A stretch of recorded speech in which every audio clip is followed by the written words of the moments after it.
Isaac, thank you very much for your time. So the G20 Common Framework is aiming for equitable treatment, right, among all the creditors. But do you think bondholders, especially those who are holding the $3 billion worth of the country's Eurobonds, do you think that they will be able to agree to maturity extension similar to what the bilateral creditors agreed to?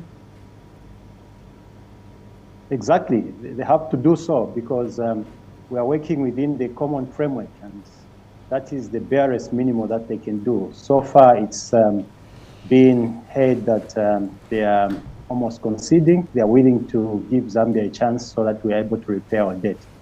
So I don't foresee the bondholders withholding from what the other bilaterals are doing. It's something that is expected of all creditors, bondholders included. All right, then. And given that that's the case, some of the debt that we're speaking about here that's due to the Industrial and Commercial Bank of China, there's others that's due to the Bank of China, it's being classified as commercial debt. So essentially the same thing as Eurobonds rather than as bilateral debt. So in that sense, do you think Zambia's government is looking for the same treatment of this particular tranche of debt that's due to the Industrial and Commercial Bank of China? That is the expectation, because the nature of the debt is deemed commercial because it went towards some commercial undertakings. So it was meant for project financing for some of the commercial entities that are state-owned. And it's expected that much as we had the bondholders, their proceeds were channeled towards commercial undertakings. So even the debt that is owed to the Commercial Bank of China and the Bank of China is deemed as commercial and is being treated as so. So it's expected that they are all within the same framework and they are treated in the same way. And we are looking to it as one of a kind. All right, then. One last question for you. Given this entire experience from November 2020 to date, how do you think the Zambian government should be handling non-disclosure clauses when it comes to handling debt in future? Because the Bill of Rights in the country says, that the government does have an obligation to provide information to taxpayers, to the country's citizens, but that didn't necessarily happen in the case of some of these debts. Must that change moving forward?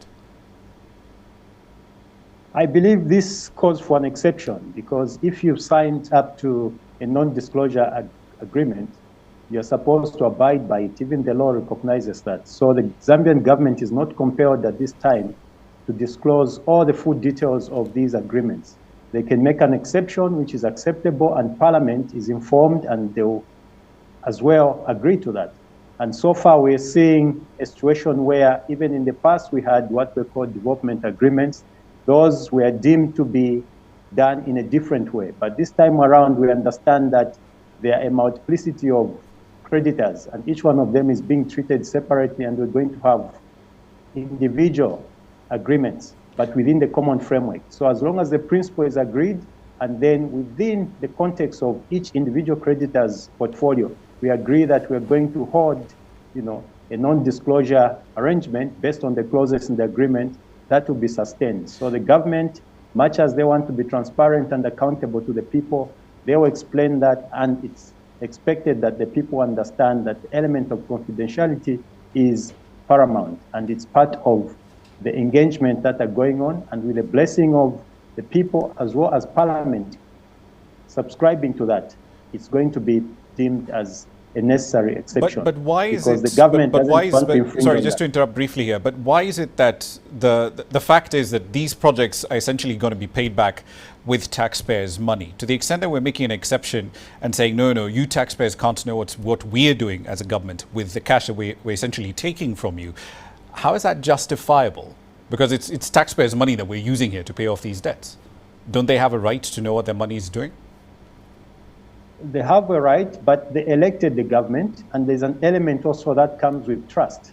Those that you elect and you position to superintend over your affairs can be given a benefit of doubt that they act in your best interest. So when it's necessary, they ask the people what should be done. But in this case, if there are clauses that require that the government seals its mouth and does not disclose some of the elements of the agreement, it's acceptable. And even the law would provide for that.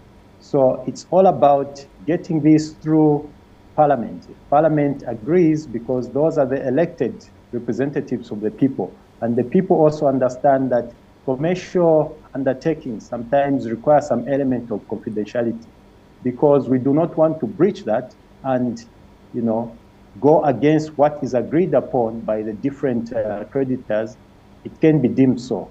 With bilaterals, it's usually different, but these are private creditors. This is private money and they've got their own terms, but the bottom line is the principle that they're all encompassed in the common framework.